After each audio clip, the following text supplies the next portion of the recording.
Ladies and gentlemen of the jury, Lorelei Sims was born on June 5th, 1986. She died, or at least her disappearance was reported, on June 17th, 1986. She was 12 days old. The testimony will be that she died as a result of homicidal violence.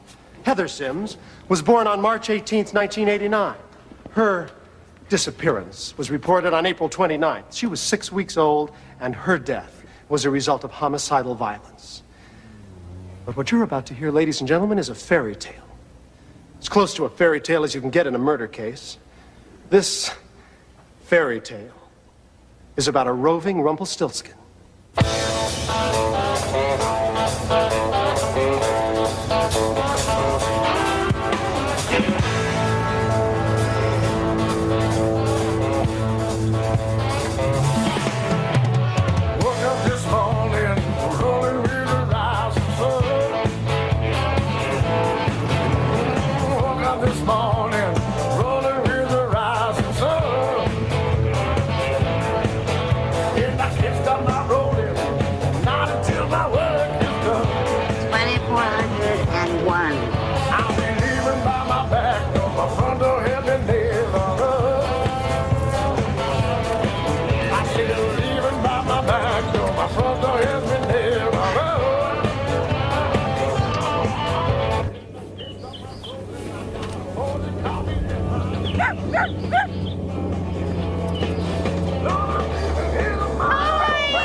So what did the doctor say?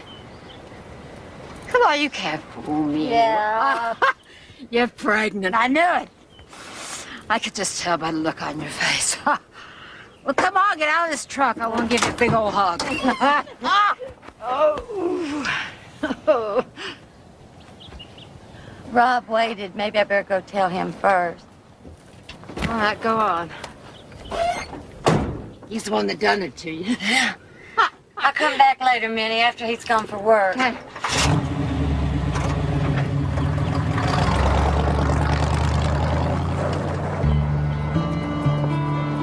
Here, Shag.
Confused when you were pregnant?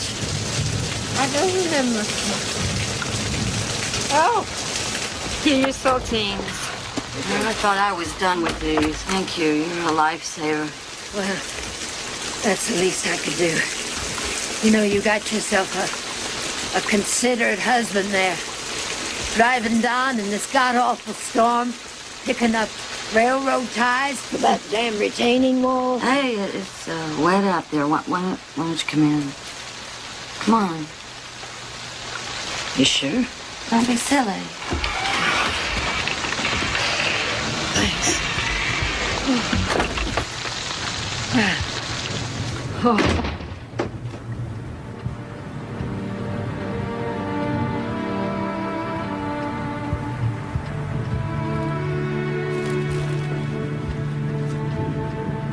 So how long you think the boys will be gone?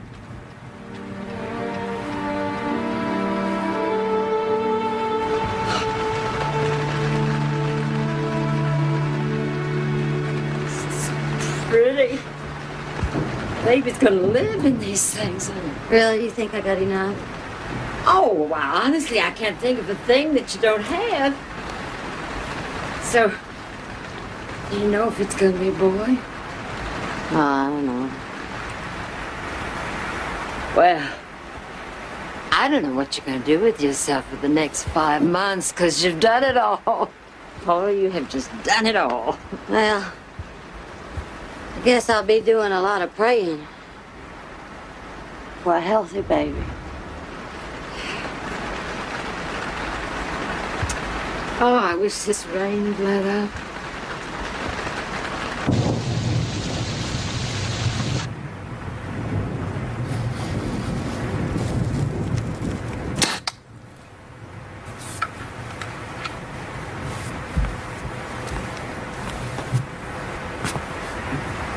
Thanks.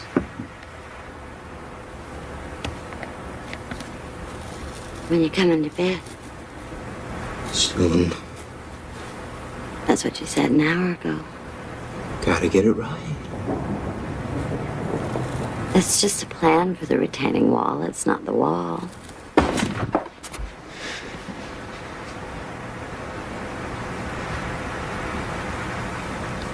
If the plan's not right, the wall won't be right.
Breathe.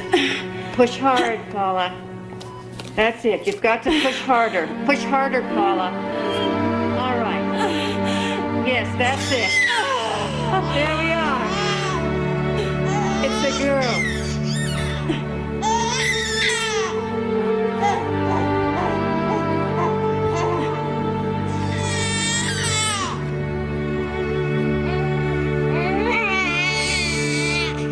Oh, look at that little button.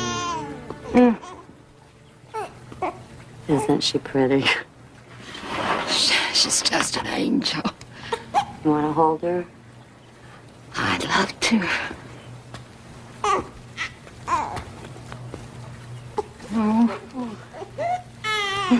Yeah. Oh, I have been so busy. I haven't even had a chance to open your present yet. I always isn't anything.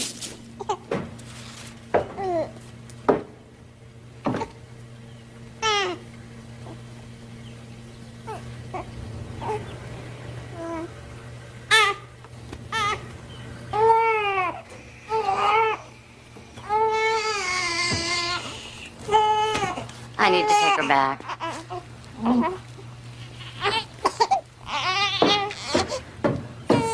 Germs. He worries about germs. Robert returned to work. He'd taken some time off. He worked swing shift at a factory, and this week it was nights. So on the night of June 17th, Paula is home alone. Her neighbors, Don and Minnie Gray, are home. They're watching the 10 o'clock news. He's recovering from a hernia operation. It's hot. The windows are open. Oh, I'm beat. How are you feeling? Beat. 65 degrees all the way up to 88 degrees. And you know what? By Thursday, we're going to be running right around 93 degrees. I'm meteorologist Mike Roberts, and that is your weather. As he always did, he stopped in the kitchen for a glass of water. Off to the left, he could see down his neighbor's long driveway, all the way to the house. Nothing stirred.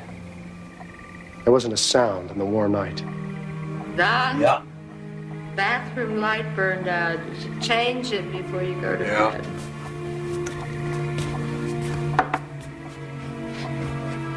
Night, man. No.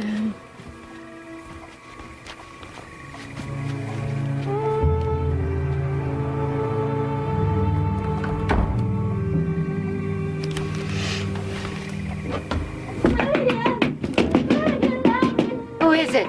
What do you want? Paula, help me, please. Let me in. They stole my baby. They stole my baby.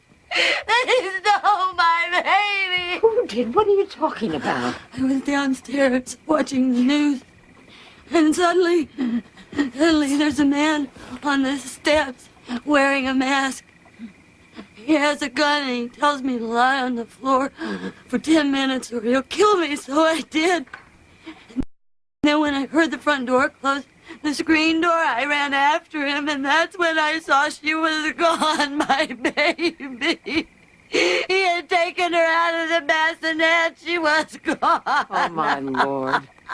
And then I went outside, and I could see a shadow running down the driveway.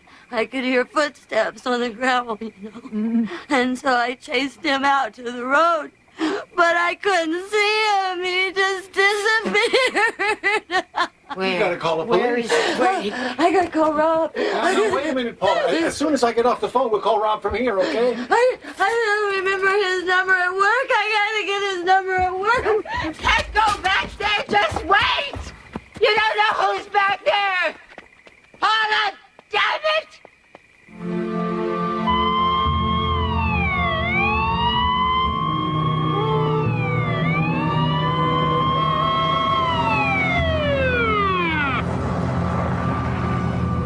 Hey, Don, forgot you lived out this way. Hey, Frank. Sims family. You know them? Nice kids. Minnie knows them better. She's up there now. You see anything? Another thing. Hear anything? Just the night. It's strange. Yeah. In my 14 years, I've had a few abductions, but never an infant.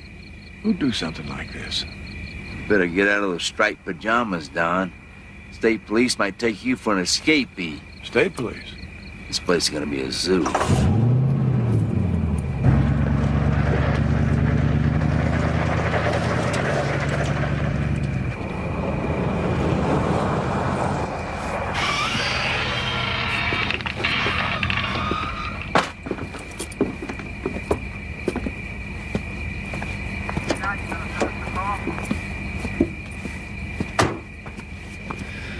She's over there.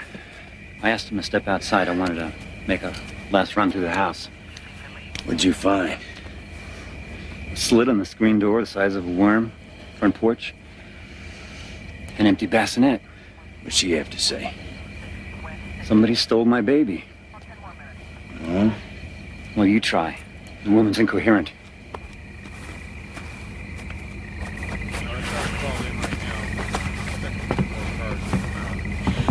What's the step, Frank?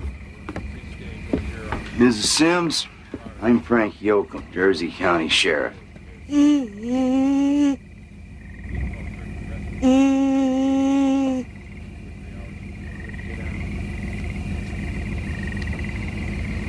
Minnie, why don't you get some air? We'll start from this mark over here. I don't know if you can see that tree, make that tree out over there. Just take our line all the way across. Mrs. Sims, I know you're upset and I hate doing this to you. I know you've been over all this with the other officers, but I'd like for you to tell me what happened. You say it was about 10:20 p.m. when the gunman appeared. Had you just looked at your clock, or how do you remember exactly? No, the weather. Like I said, I was watching the news, and that's what time the weather comes on. Oh, okay. You know what kind of gun it was? Just a gun. Was it black or silver color? I think it was black colored. What about the man? What? Well, What color was he? White. I think he was white. White man, black gun. You think it was a revolver he had? Did he look like this, or was it an automatic? I don't know. It was just a gun. I'm sorry. Never mind. It's okay, ma'am. That's okay.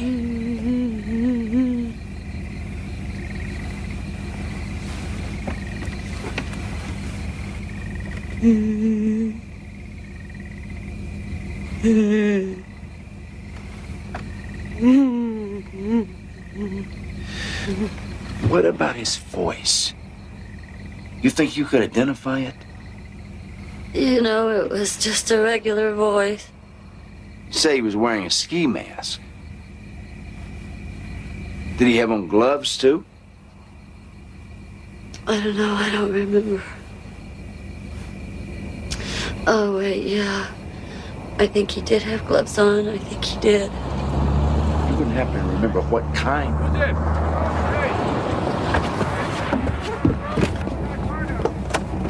Hey, hold it right there, buddy. Hey! I'm Robert Sims. I got here as fast as I could. I was shaking so bad I couldn't even drive. I had to go to Dave's, have him drive me the rest of the way.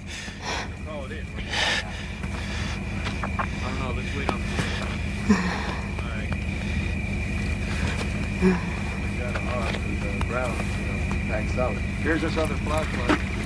Should have talked to him? All the way down the road there. Let's bring in the dogs. Call DCI. Tell Donovan you want the best canine unit they got. Station him out at the intersection. I keep doing it too. No, put a sign on the damn thing. One of the kidnapper tripped. He's wearing a mask, running with an infant. Maybe he'd been here before.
I was just checking the grounds.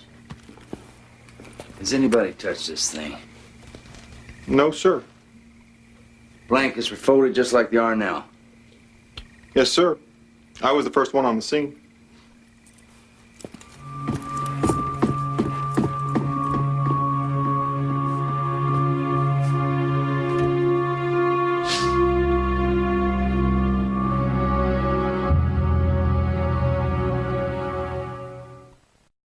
On either side of it, though, there's been so much traffic so far.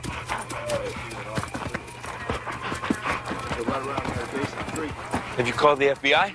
Not yet. Well, why not? There's no jurisdiction for them yet. Have you set up roadblocks? That wouldn't do much good. You got a lot of country roads leading out of the area, and you got a major highway less than 1.25 miles from here. So put a car in every road. You can't stop every car. Well, you could try. You could damn well try. What about helicopters? You got helicopters?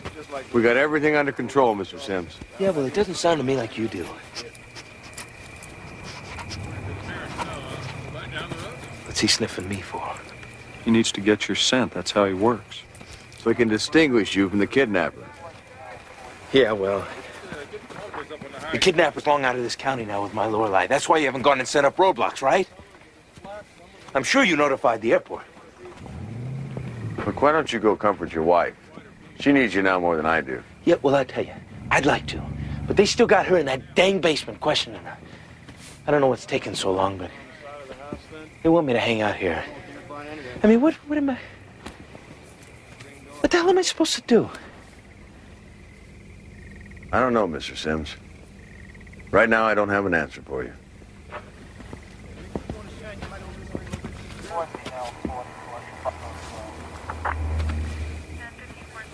What do you think made that? Never did catch your name. Bivens.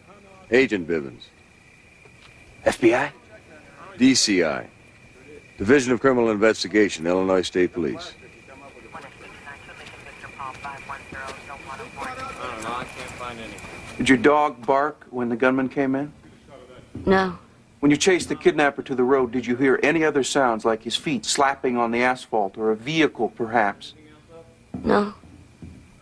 You know your place is immaculate. How come nothing is disturbed? I guess he just took what he wanted. Mrs. Sims, we're looking for a motive here. Now, you say neither you or Robert have any enemies? Not that I know of, but you could ask him. Well, we'll do that. But, do you or your husband ever use any kind of drugs? It's okay if you tell me. I mean, we're not gonna bust you. Yeah, I know. Sure, we smoke a joint every once in a while, but that's it. But that's fine. That's okay. No harm in blowing a little weed. Recreational use. Right. What I'm getting at, you ever deal? Sell drugs? Even just, recreationally speaking? Good Lord, no. I swear to you, no.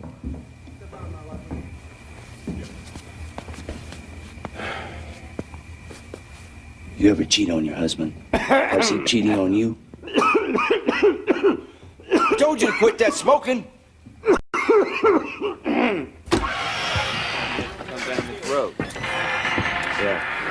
Well, see, we checked that area. What's so unusual about that? Well, he could have come from anywhere. Is there anything else you can tell us? Mr. Sims? I don't know. Anything? Robert Sims. Come with me, please.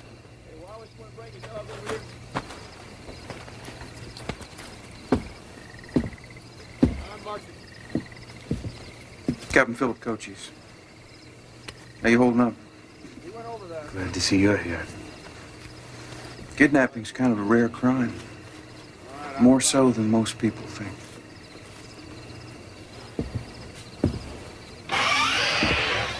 After you.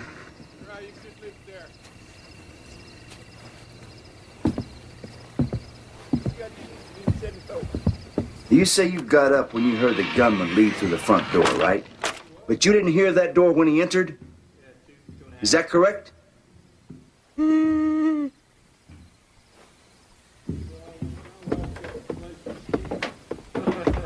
we could talk in my workshop.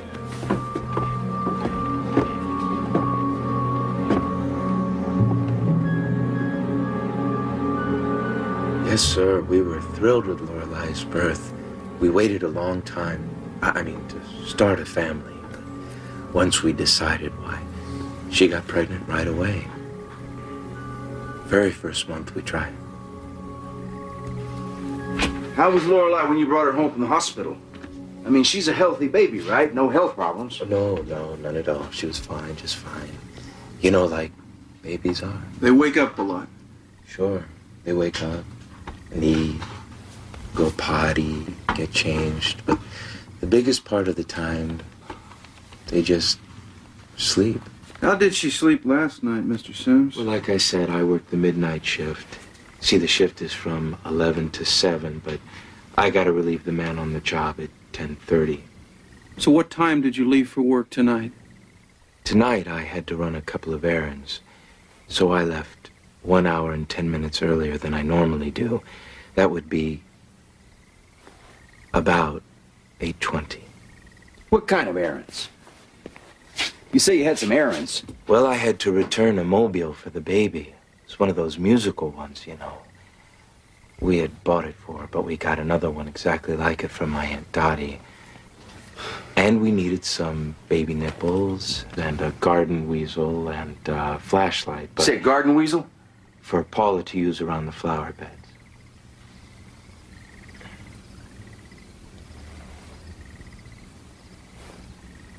You know, One of those things you roll them back and forth and they break up the soil. I know what they are. I live on a farm. Oh, do you? Well, they're on sale now at Venture. Except they ran out. And wouldn't you know it, I go to Save Mart.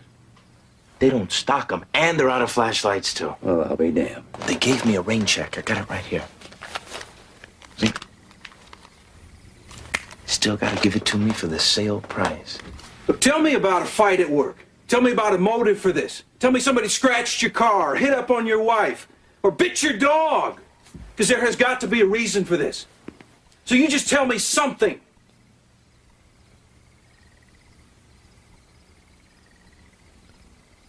Did I tell you about the nurse? No. I must have told your guy, Bivens. Yeah. Well, when Lorelei was born, the nurse said, I'd like to steal that baby. Do you think she was serious, Robert? Oh, I'm sure she was.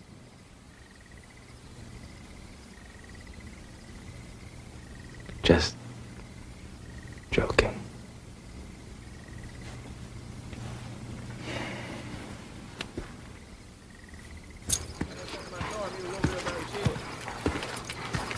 Nothing. It'll be easier when the sun comes up.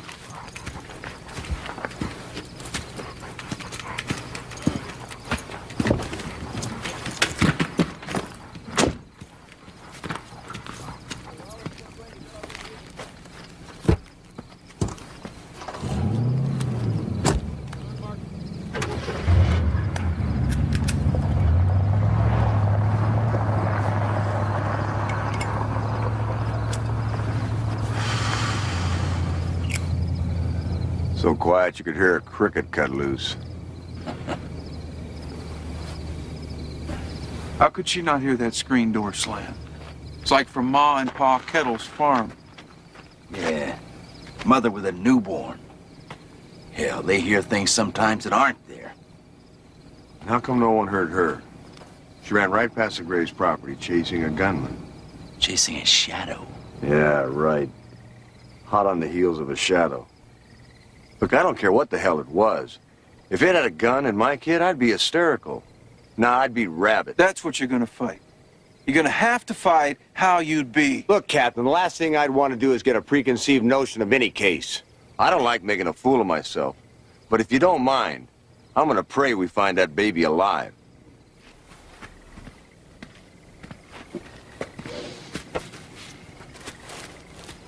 Frank, we're gonna need to set up headquarters in town. I was thinking, your place. You know, I had a feeling you were gonna say that. Always my place.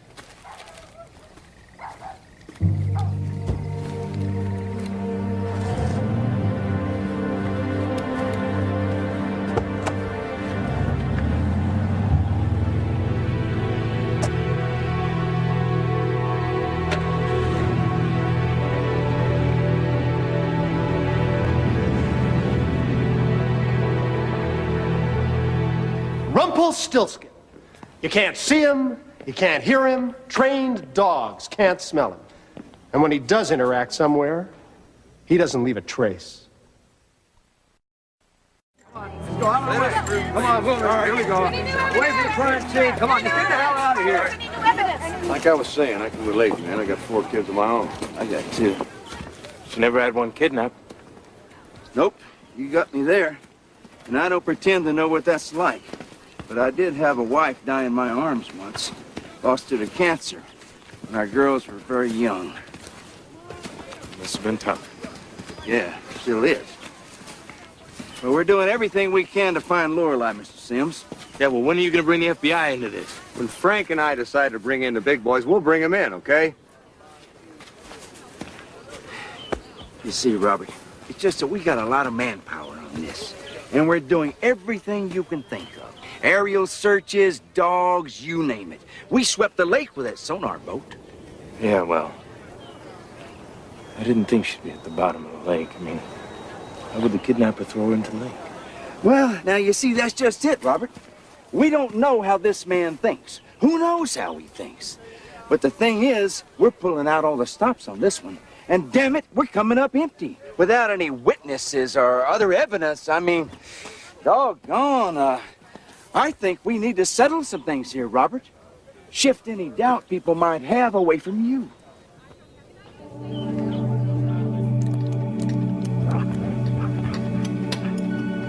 Polygraphs, huh? Right. What'd you tell him? I told him we would do anything to help get our baby back. We just want her back.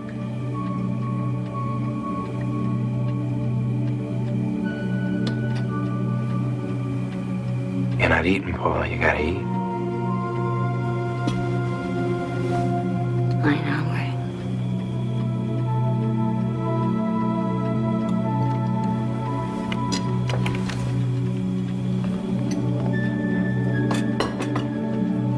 Is that it?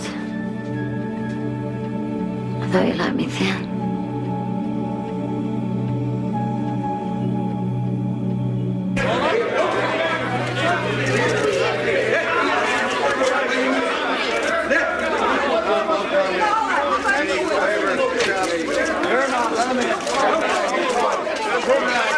Very good job, Hazelwood. Very good. There's no comment. Any kind of a statement whatsoever? Make an arrest? Chickens, get the press out of here. Yes, sir.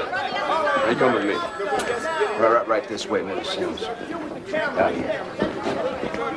Right in here. You just have a seat over there, please. Excuse me, Trudy, you can't come in here. I'm her mother. Well, I know that. I understand that, ma'am, but you can't come in here. Surely you must have known that. If I'd known that, wouldn't I have come prepared with a magazine or something? Well, now, there's a 5 and dime just right across the street over there. John, show Paula's mother the way out.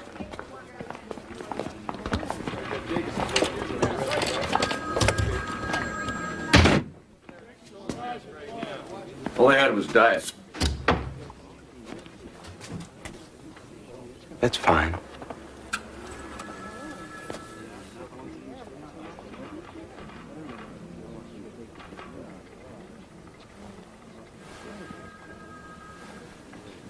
You like to hunt? No.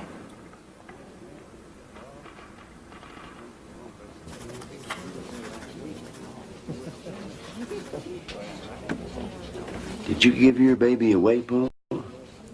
Oh, Did you sell your baby? no.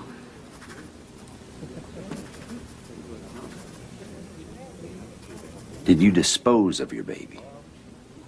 No.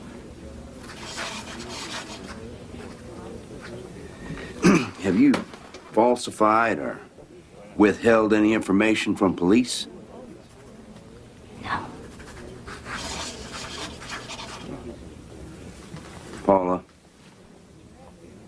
do you know where your baby is now? Mr. Sims, on Tuesday evening, June 17, 1986, was your baby, Lorelei Sims, alive and in your home when you left for work? Yes.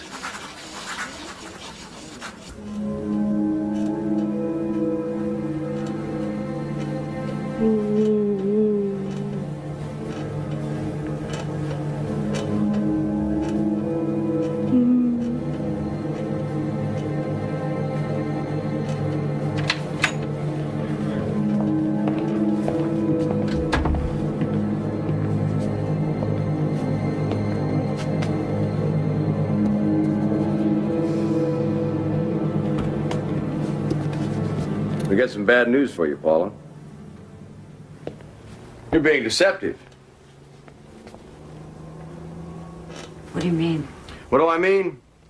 I mean, if I ask what color my jacket is and you say black and I'm wearing blue, that means you're lying. Unless you're colorblind, of course. I'm not.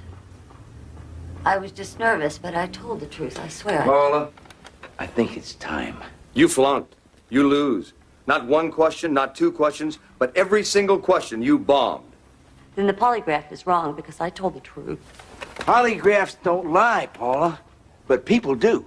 Look, if it was an accident or something, if you accidentally dropped her or whatever, we can work with you. I mean, accidents happen. That's why they're accidents. That didn't happen. We can end this right now, Paula. I mean, maybe you were sleeping with her and rolled over on her and didn't know what to do. And you just panicked. No. Or maybe it was sudden infant death syndrome. No. Or maybe she choked on some food. No. The dog? Yeah, the dog.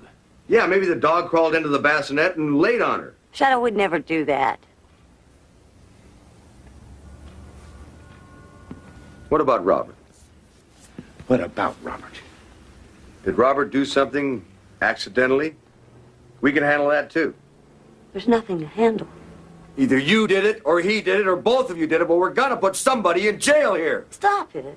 And tell us what did happen, Paula. Tell us the truth. I have told you the truth again and again. If you think you're gonna go into court and make a bunch of people believe some bandito came into your house, he could have picked any house in the world. There's billions of kids running around. But he chose yours, and you're not rich, and you don't sell dope, and you're such a nice gal, you're nuts. Because nobody, including your dog, would believe you!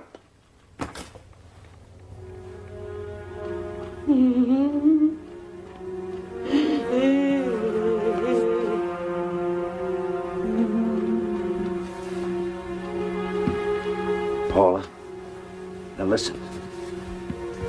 We know Lorelei's dead. You know Lorelei's dead. She's out there somewhere. Please help us find your baby. Help us find her. For God's sake, give her a Christian burial.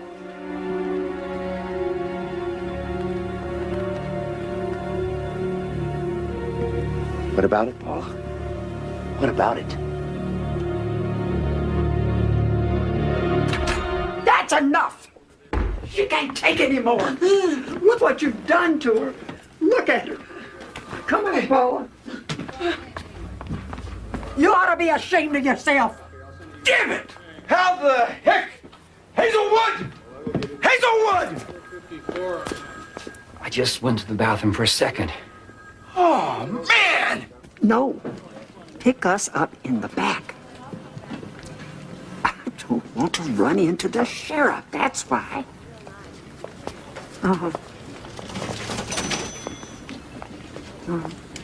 I said I don't know. Now hurry up, all right?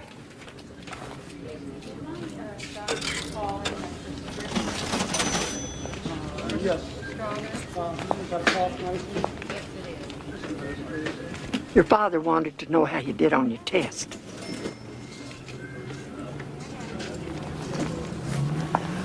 Why are they doing this to us, baby? Why are they doing this? I don't know, Mama. I don't know.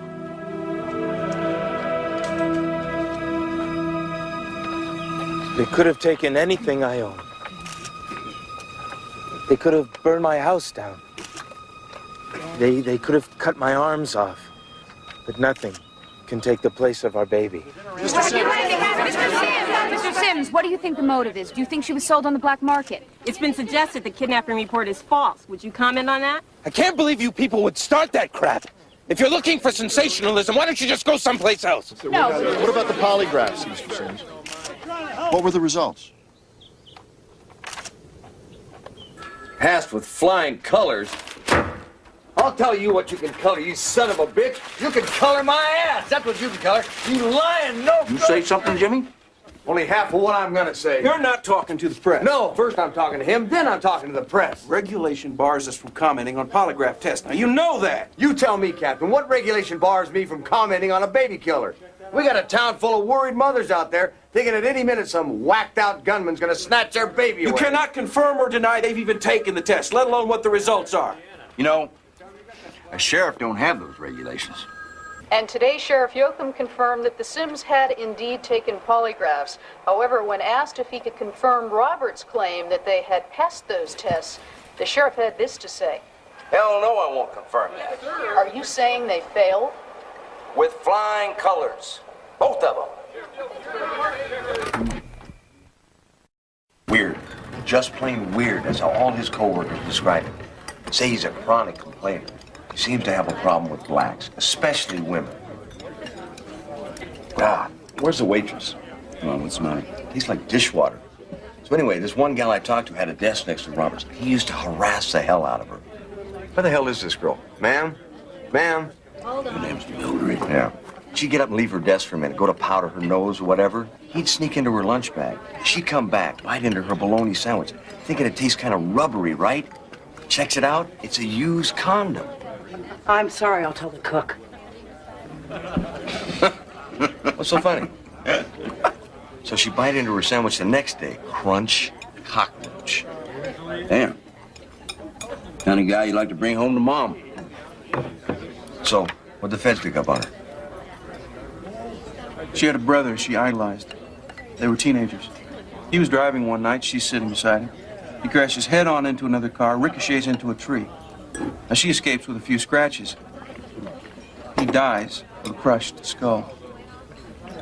They say it really affected him. No kidding.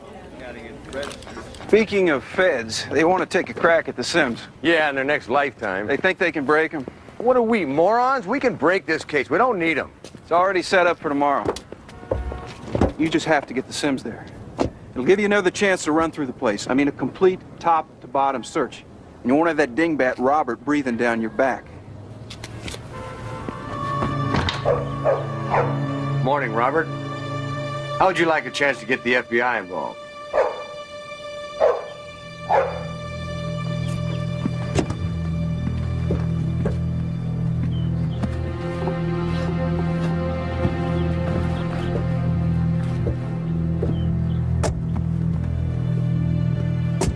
Did I tell you Robert had a prior? For what? Shoplifting. 2 screwdrivers and a chain for a chainsaw. Chainsaw?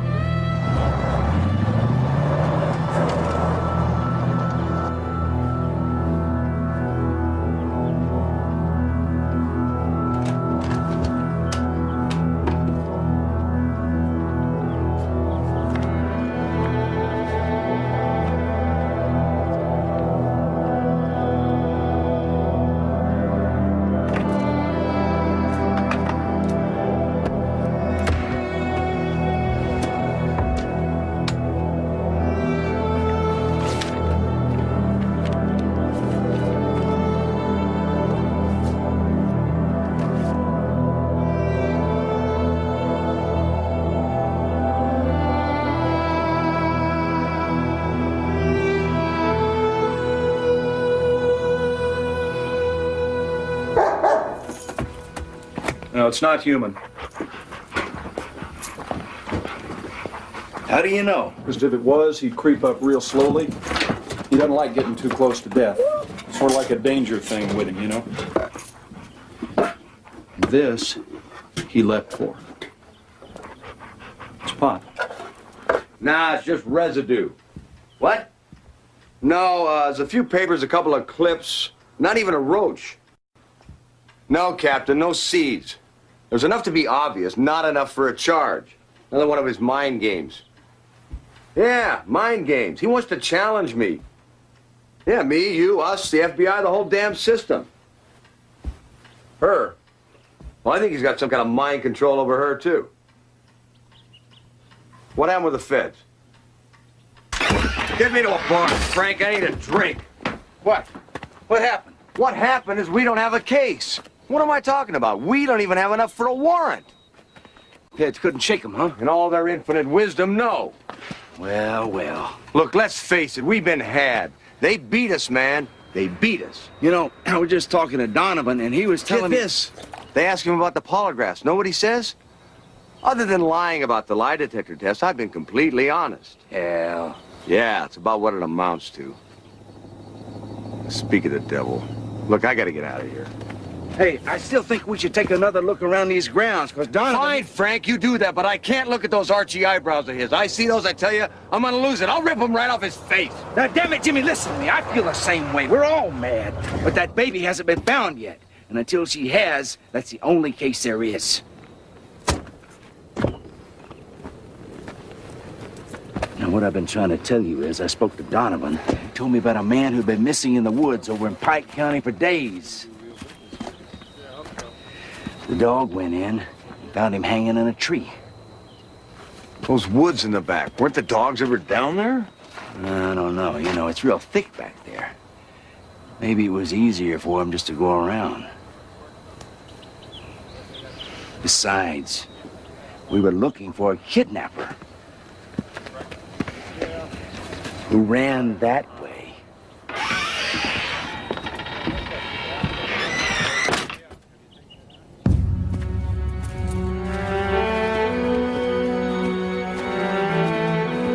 You know, I wouldn't go down there. Woods are full of poison ivy. I don't think dogs get poison ivy, Robert. I think old Judd will be all right.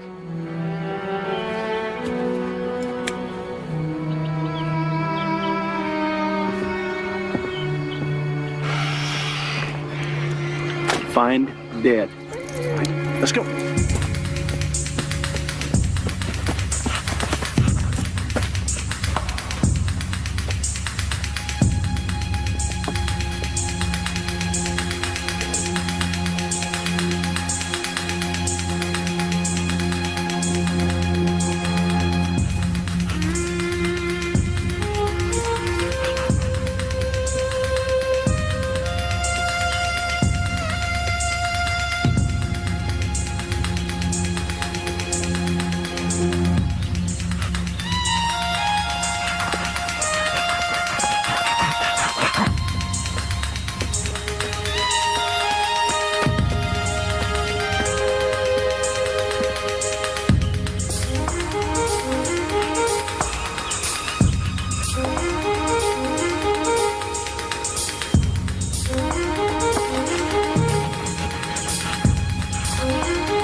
He's hit!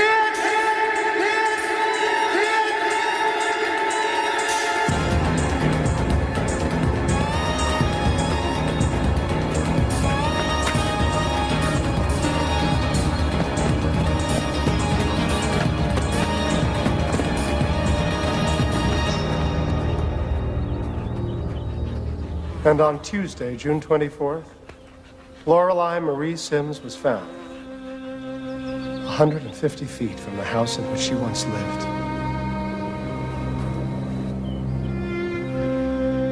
Due to the heat and decomposition, all that remained was a skeleton and a skull with a patch of red hair. Murder.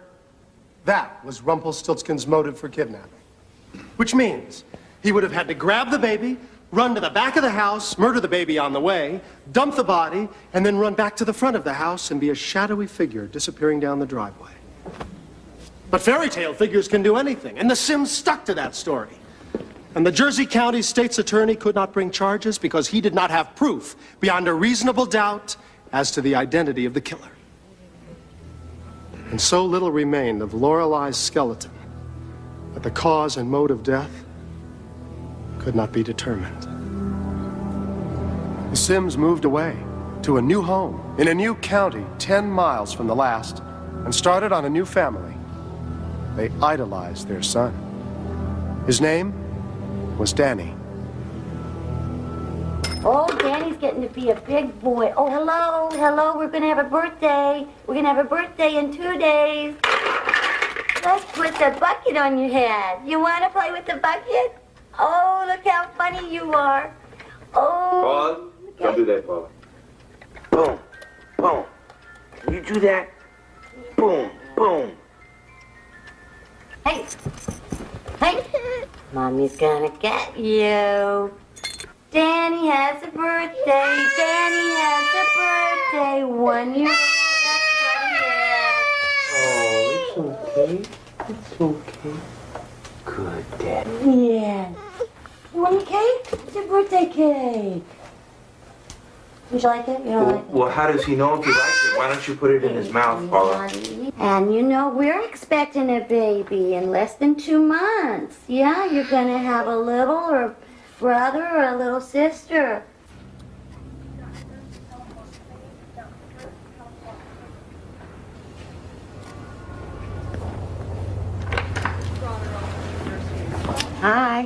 didn't forget about you.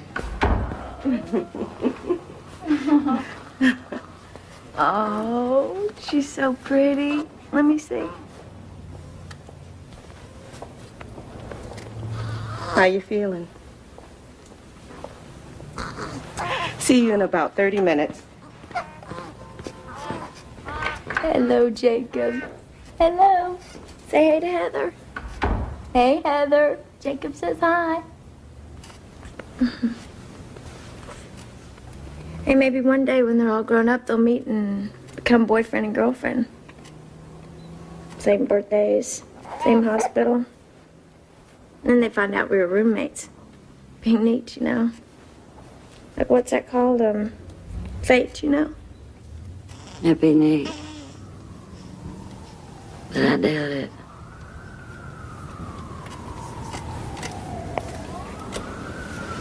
Oh, I'm so sore. Yeah, natural childbirth's a bitch.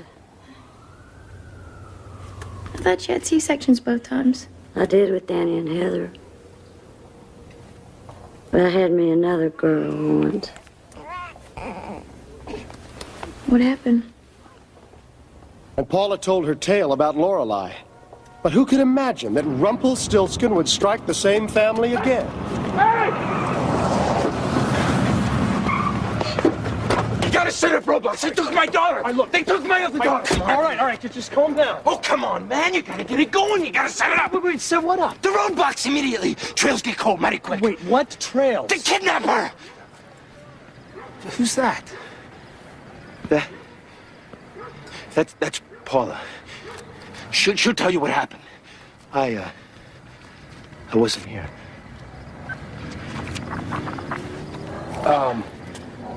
How do you get around the fence? Here. And amazingly enough, the second story parallels the first story. But it's changed a little bit. Because now we're dealing with an experienced killer. Did you see a car? No. Nobody sees the car. Did you hear a car? No. Nobody hears a car. Did you see the offender? Nobody else sees this person. And she couldn't really describe him because... He was wearing dark clothes and a ski mask, and he had a gun. And what does he do with this gun? He pointed it at me and told me to get back in the house. You were standing right here? Yes. And I turned and I went in here through the kitchen. And the fairy tale figure marches in and he strikes her? On the back of my head right here. With the gun? No, it felt like his hand, like this. Karate chop. That's what it felt like to me. Then what happened?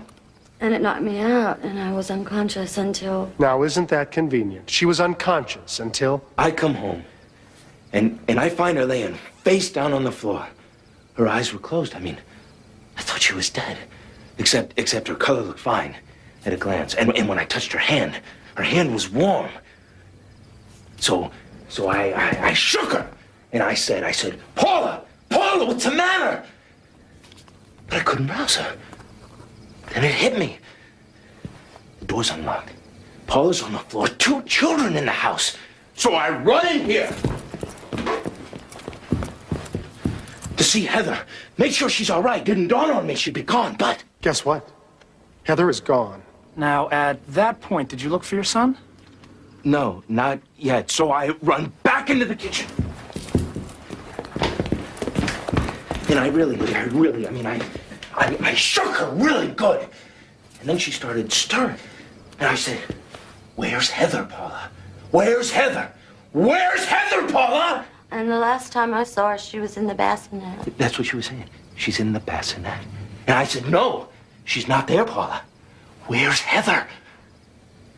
And then she started mumbling something about taking out the garbage. See, she took out... Yeah, I took the trash out about 10:30. So you said the diapers were kind of smelly. Yeah, my daughter had a little bout with diarrhea, and I didn't want my husband to Didn't have want to me smell. to have to smell them when I come home from work. Diapers were stinking up the kitchen, right? Right. And so I took the trash out, and that's when... And that's when the bandito shows up. This roving Rumpelstiltskin has followed her to her new home and landed on her doorstep when she's taken the trash out. And once again, in a ridiculous manner, in an impossible way, he snatches a baby girl. And for the second time, he doesn't leave a trace of evidence. Not a laceration, not a fracture, no soreness from a blow that she says left her unconscious for 45 minutes. He doesn't even leave a bruise. Because he's the fairy tale man. It's a very interesting phrase, taking the trash out. Because 5 days later, Heather is found dead in a trash bag at the bottom of a trash can by a riverbank. And to Paula Sims, that's all her baby was to her. A piece of trash to get rid of. The killer, ladies and gentlemen, is the caretaker. The person who was supposed to protect and love her daughters unconditionally, ruthlessly, and cold-bloodedly took their lives. That is the last face that baby Lorelei and baby Heather saw. Mommy.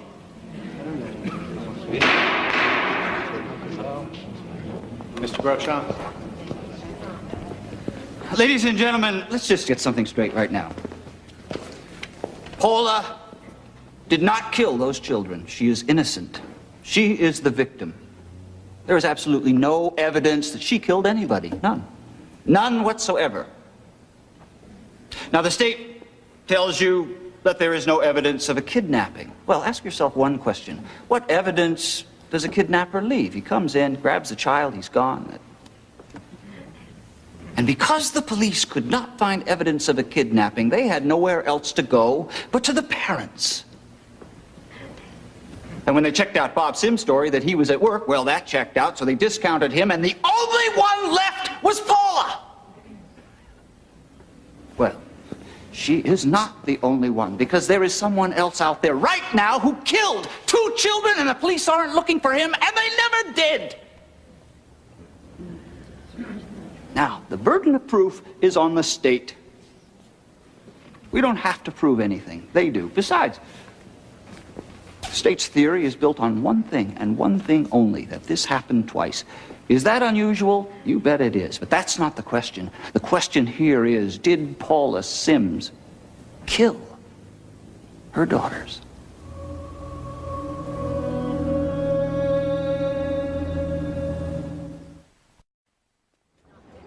Mr. Weber, first witness on behalf of the state. Directing your attention to the winter of 1983, where were you employed? The In-N-Out supermarket in Godfrey, Illinois. And during the course of your employment, did you ever have occasion to come in contact with Paula Sims? Yes, she worked as a checker. Hey, Stone! Wait up. Congratulations. On what? I hear you're tying the old knot. Where'd you hear that from? Little birdie landed on my register. Think you can keep a secret around here? Man. So you're gonna do it all, kids and the whole thing? Yeah, I'd like to have some. What about you? You and Rob gonna... Gosh, no, I can't stand kids. Come on, don't you want to have a daughter, a little girl? Especially not a girl, they're too much trouble. Anyway, congratulations. I'll see you tomorrow. Thanks, yeah.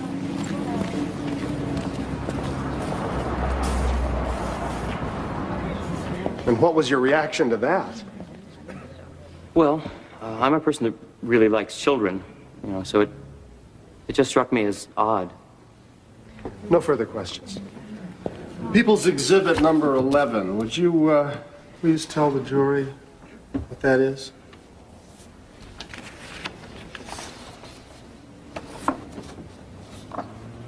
That's a picture of the hill, showing the skeletal remains, including the spinal column and the skull of Lorelei. Did you observe what's in that photograph on June 24th, 1986? Yes, I did. What else did you observe? Well, the majority of the bones were found at the top of the hill. But as you went down the hill, less and less bones were found. The only conclusion I could draw was Objection, Your Honor. This witness is not qualified to offer a conclusion concerning the remains. Overruled. The witness can testify as to what he observed. It appeared, Your Honor, that an animal had been eating on the remains or skeleton and dragging it down the hill. There were so many tiny bones. It'll never leave me. Never leave me. No further questions. We'll just write it up.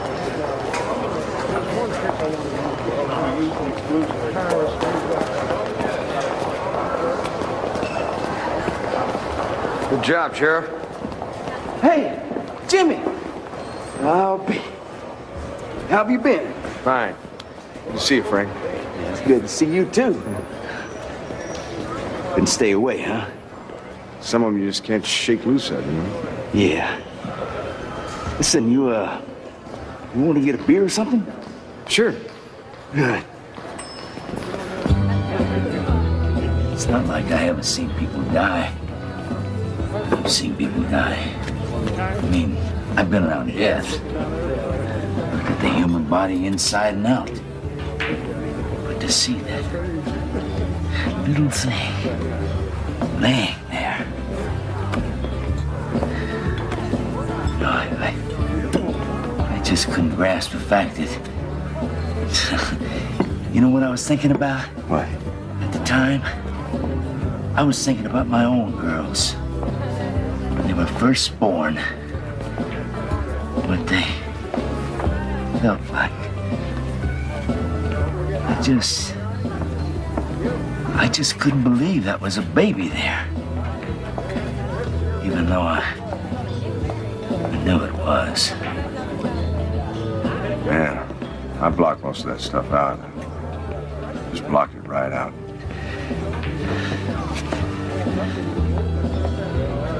Funny how people are different. Prosecutors began their case with the death of Lorelei in Brighton in 1986. No murder charges have been filed in Lorelei's death, as the cause of death could not be determined. But prosecutors are using evidence from the first incident in an attempt to prove that lightning could not have struck twice, and Heather's murder could not have happened the way Paula said. The prosecution is pointing to a possible motive. The Sims didn't seem to like baby girls as much as their baby boy, Danny. Paula Sims could face the death penalty if convicted of the death of her daughter last year. In the courtroom today, two FBI agents took the stand It's Mommy. to testified on behalf of the prosecution. I worked the nursery and OB floor. Are you familiar with Robert and Paula Sims? Yes, I took care of their baby Heather, and I took care of Paula the night she had Danny. And what did you observe regarding the chemistry between Robert and Danny? Oh, he was extremely happy with Danny. He was just all smiles, wanted to hold him all the time, had him all evening.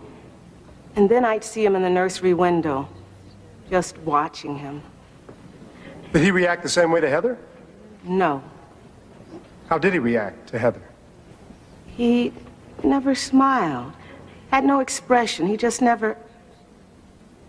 I just never even saw him look at the baby. Now, in your experience in the maternity ward, is it at all unusual for a father to be thrilled in having a son, to be extremely happy about it? Oh, no. No. No.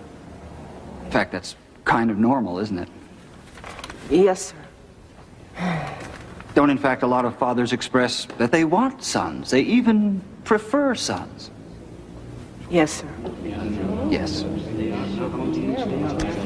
No further questions? Mr. Weber? No further. Yeah, big. So, I'm thinking of using... So, how's your soul? Ah, it's delightful. Thank you. How's yours? We'll talk about it. But how's your conscience? Well, it's as clear as the day. Good. So you were thinking of using... Doc, the videotape. Daniel's birthday party. Wasn't much of a party. Oh, come on. Sure, he loved that stuff. They'll eat it up.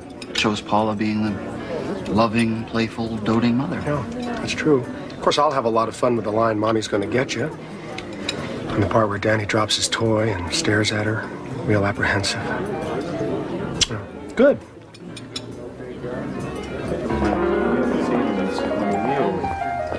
Oh, yeah, by the way, you got Rumpelstiltskin wrong. What do you mean I got him wrong? I mean, you got him wrong. Don't tell me I got him wrong. I played him in 3rd grade. Yeah, and what do you remember? What, am I back in school here? I remember playing a dwarf called Rumpelstiltskin. I got a standing ovation. Is there anything else you'd like to know? The story? I mean, what's the story, Weber? You think I don't know the story? No. Okay, I'll tell you the story. Cuts a deal with a young bride to spin straw into gold. That's the story. And in exchange, he gets her firstborn. If I were you, I'd go back and reread that fairy tale. Why? Because the maiden wins. Yeah. Old Rumpel didn't get her kid. Well, he didn't in this case either. We'll see. Get you in court, counselor.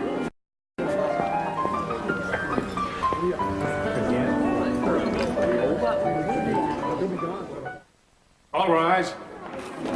Hear ye, hear ye. The 3rd Judicial Circuit Court of the State of Illinois is now in session. The Honorable Andreas Matosian, Judge presiding. Please be seated. Good morning, ladies and gentlemen. Your next witness, Mr. Weber. Wendy McBride. So, you're in the hospital. You just had a boy, and Paula just had Heather. The two of you were chatting back and forth, right? That's right. Now, during the course of this conversation, did Paula tell you about a previous daughter that she had? Yes. She told me about Lorelei.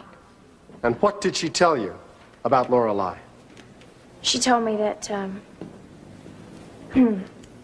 3 years ago, while her husband was at work, she was either, I don't know, either taking out the trash or burning the trash. I can't pinpoint either one, but when she came back in the house, a masked gunman followed her and he knocked her unconscious. And when she awoke, Lorelei was missing. Now, Wendy, were you aware that that was not the story that she told the police back in 1986?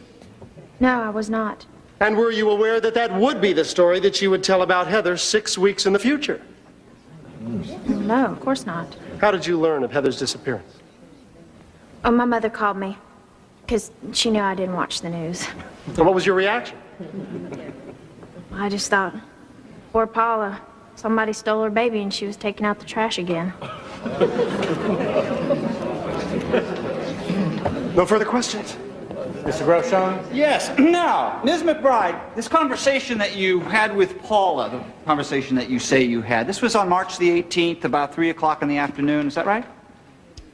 To my best recollection, yes. Yeah. Now, on the morning of the 18th, did you have a problem at the hospital? Say, for example, didn't you get dizzy and fall down? Yes, I did. Hit your head? I conked my head. Yeah. Did you get hurt? Well, I've been hurt worse, but, I mean, I hit a concrete floor flat on my face. Is that what happened? Yes, that's exactly what happened. Did you pass out? Well, I woke up on the floor. Did you lose consciousness or didn't you? I don't know. You don't know.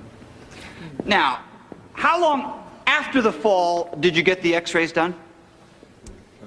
To my best recollection, it was right after. And after you fell, did you complain of headaches? I've had headaches all my life, sir. Yeah.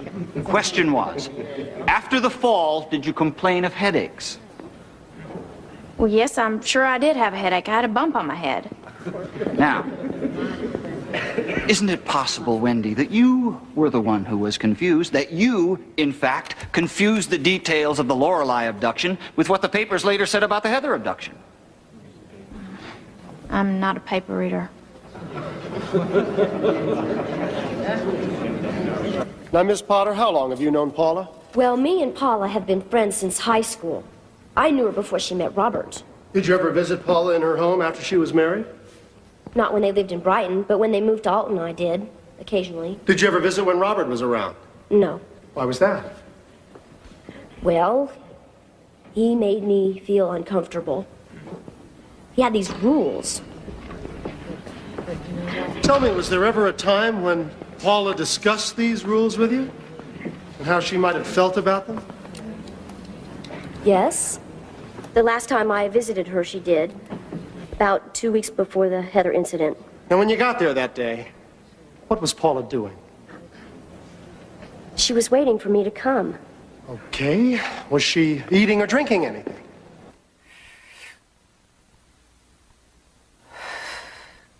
No, I don't think so. What was she doing, Ruth? She wasn't doing nothing till I got there. Please. Objection! This is totally irrelevant. Sustained. What did Paula tell you about the rules?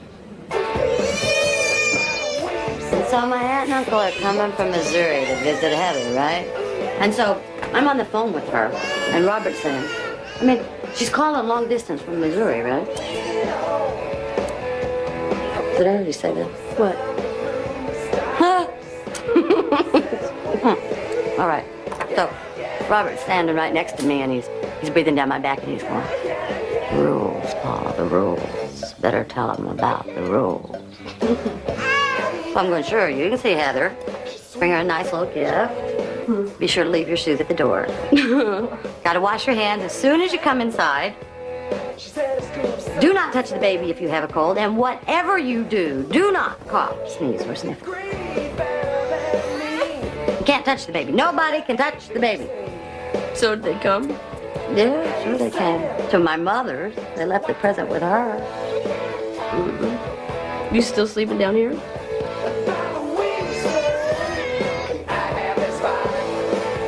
Why did you put up with it? Why don't you help me fold this sheet?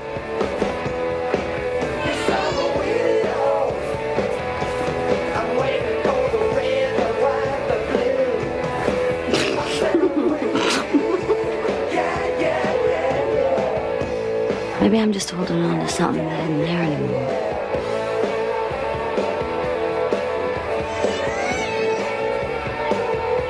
I don't know how much longer I can take it, Ruth. She said that if the sleeping arrangements didn't change soon, that she would have to get a divorce. And what exactly were the sleeping arrangements once Heather was born? Paula and Heather had to sleep downstairs. Paula on the couch and Heather in her bassinet. And where did Robert and Danny sleep? Upstairs in their bedrooms. And what happened to these sleeping arrangements after Heather's disappearance? Paula moved back upstairs with Robert. Thank you. I would like to call Dr. Mary Case. Your Honor. Your Honor, the defendant wishes to waive her right to be present for this testimony. No objection. That will be allowed. Please escort the defendant from the courtroom.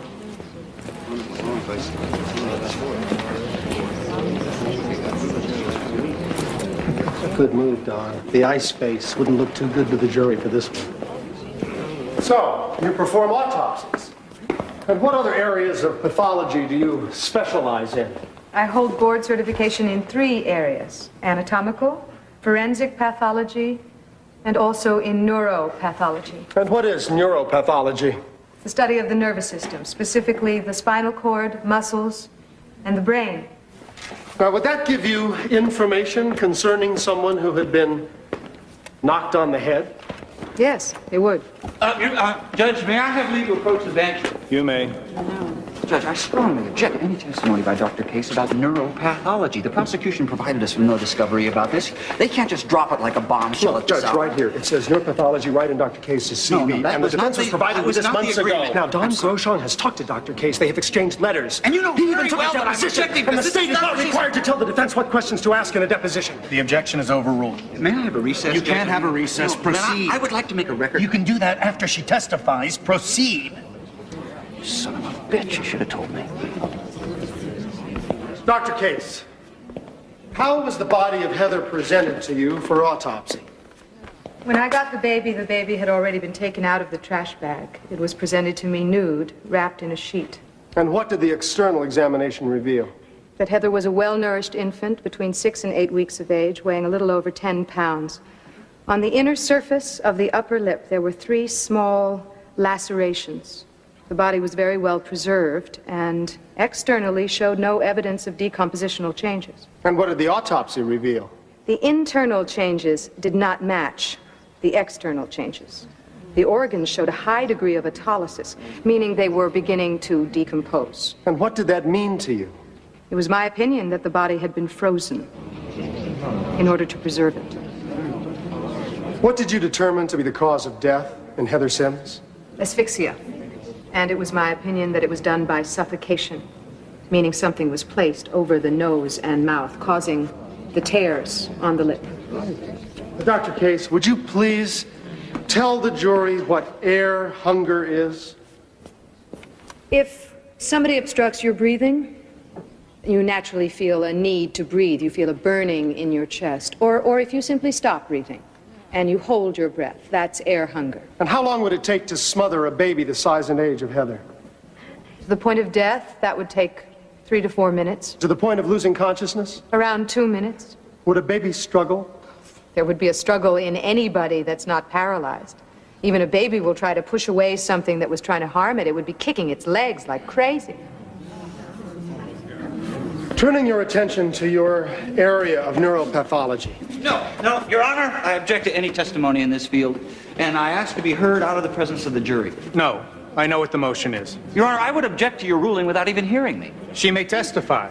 You can cross-examine her. You can even bring in another expert. If it please the court, it's been a long... Proceed. If it please the court, it's been a long time since we've had a break, and I would like to be heard. You'll be heard when we break. Proceed. Dr. Case, assuming that someone had received a blow on the head which rendered them unconscious for 45 minutes, would that be a severe loss of consciousness? 5 minutes would be severe. 45, that would cause serious injury to the brainstem. Would there be any memory loss? Yes, there would be what we call retrograde amnesia. And how much memory would you lose? You would lose the memory of the blow. You would lose as much as 5 to 10 minutes preceding the blow. You may lose more. But Paula Sims states that she remembers the blow which left her unconscious for 45 minutes. Is that medically possible? That is impossible.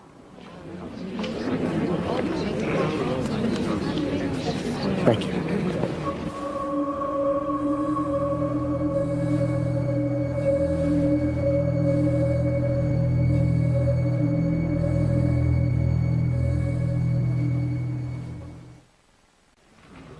Now, Robert, is there any reason that on direct examination you had trouble remembering Heather and Lorelei's birthdays, but no trouble at all remembering Danny's? Danny's is the first day of the month. That's a little easier to remember. Now, you say that when Paula called you from the hospital after Lorelei's birth, she said she was sorry she had a girl. No. She said something to the effect that she wished she had had a boy for me. Was she sobbing and crying into the telephone? No. It was a little apology, because she knew that I did want a boy eventually to carry on the Sims name.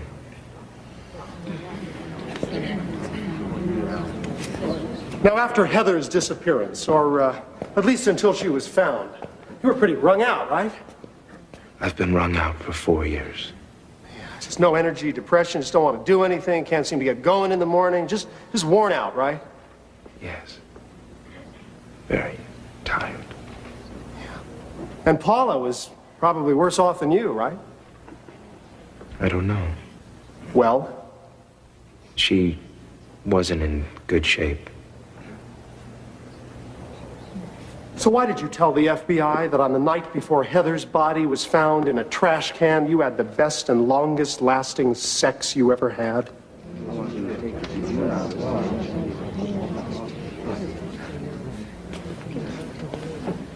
Let me tell you something. Sex can be a stress reliever.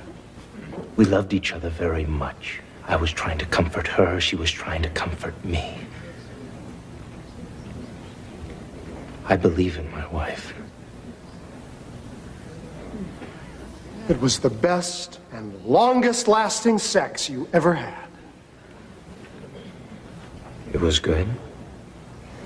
And this was right after... Usually is. Yeah, sure.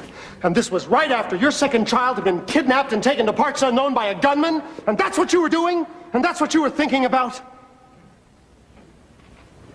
What are we supposed to do? 24 hours a day.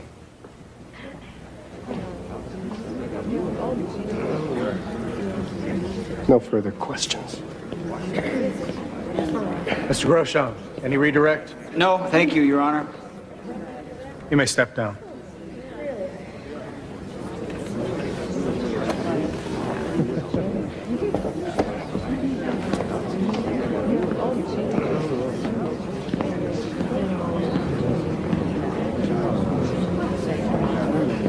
I don't give a damn which one serves time for murder. That son of a bitch ought to be locked up. Let's take a recess for lunch. It's putting this pressure on him. Got him sleeping downstairs. I think it was real subtle, like, boy, I'm really getting tired of these dirty diapers around. Why don't you just get rid of them? Yeah, get the trash out of here. And when you get this straightened out, we go back to normal. And once it happened, I mean, once she did it, he's probably saying to himself, hey, man, she believed me. Oh, they're going, Paulie, you screwed this up, hon. You got everything out of place, and I'm going to put it back in place. So this is what you'll say, and we'll stick to it till death do us part. Yeah. He probably didn't know what he was messing with when he played with old Paula's mind. Made her trip her trigger. Look, let's face it, you can't put some kind of rational thought process in these people's minds. You can only go so far with this deep psychological, philosophical crap. You reach a point, you can't go any further. Yeah, some people are just evil. Paula, I want to talk to you about the fellow that you saw standing on your stairs in 1986 and about the fellow you saw in your backyard in 1989. Did you see any similarities in those two people? Definitely. It was the same guy. And how do you know that? I know that. Especially from his voice. If I heard it today, I could recognize that voice. On May 3rd, did you go over to West Alton and hide your daughter's body in a trash barrel? No, I did not. Did your husband, Robert, do anything in that regard? No. Did you kill either one of your daughters? No, I did not. I loved my daughters. And I still do.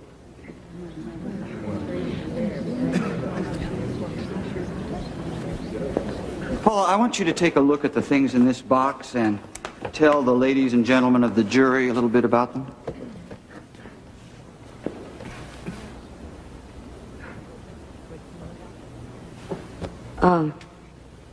This is a doll that I saved from when I was a little girl. These are some dresses that my mother made for my doll. This is a pillow for the doll. And this is a dress that I wore when I was 15 months old. And why did you save these things? I saved them for my daughter if I had one someday. I have a document. It's marked Defendant's Exhibit 119. What's that? That's me. When I was a little baby. In this dress.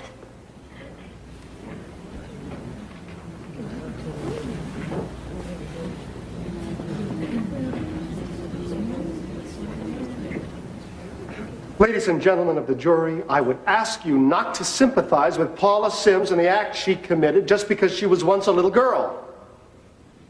Remember what that little girl grew up to be. Now, you heard testimony that when Heather was born, Paula counted every precious little finger and every precious little toe. And I was wondering, when Paula Sims smothered that baby, and its chest was burning, and it was flailing its hands and kicking its legs for 2 minutes before it lost consciousness, was she counting every precious little finger and every precious little toe then? A baby is a precious gift from God, not a piece of garbage.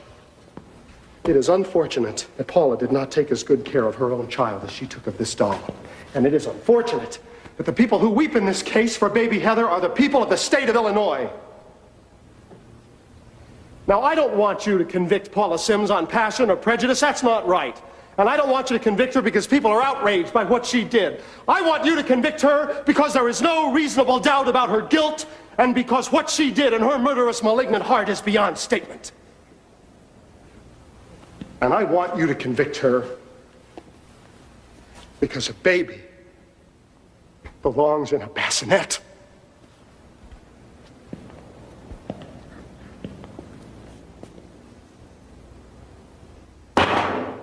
And not in a trash barrel. And you should convict her. And it is your solemn duty to convict her. Because she doesn't know the difference.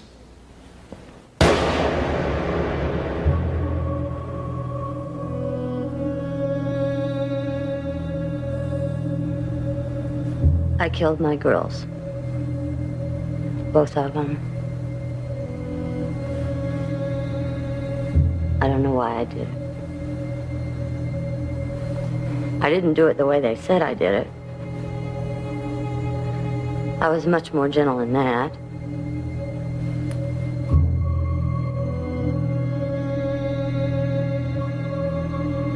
I guess it was just the pressure and the rules.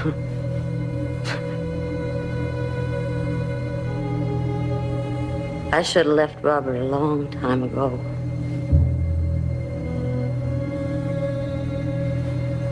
But I didn't.